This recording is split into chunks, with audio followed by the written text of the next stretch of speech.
Ako po sa LD Tutor, natira sa Maasim Poblasyon, Sarangani Province. Ang negosyo ko po ay nag-buy and sell ng luya. Ay, noon, fish dealer ako. Tapos naghina naman ang sa fishing mom. Yun, nag-start naman ako ng luya. Dati bumibili lang ako ng konti, tapos itinanim.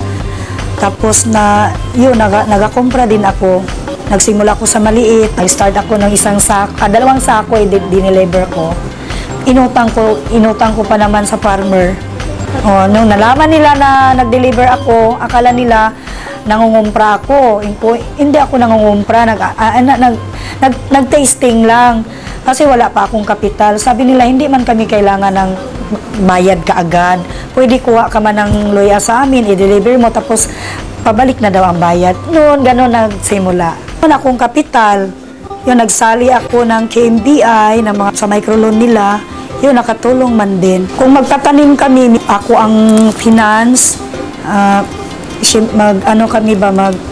one half kami sa sharing pag mag-harvest.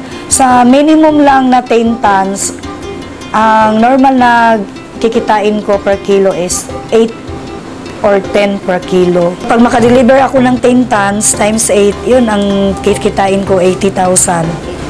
Pag mag 5 tons lang times 8, 40.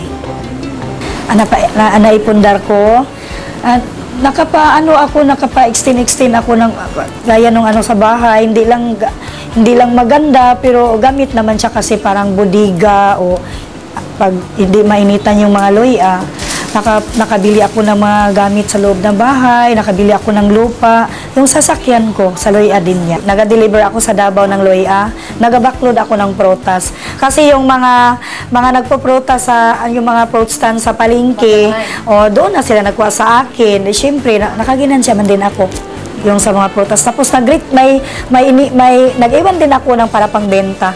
Ang may sasabi ko lang sa mga kasama ko na KMBI, unang-una yung ugali ninyo, yan talaga. Tapos kapag mag-loan kayo, magbayad kayo ng maayos, na fairly talaga ang sa mga kiluhan, o gano'n. Kasi wala namang magbinta sa iyo kung nagalimbong ka. Yun ang sikreto ko, yung ugali ko, tapos ang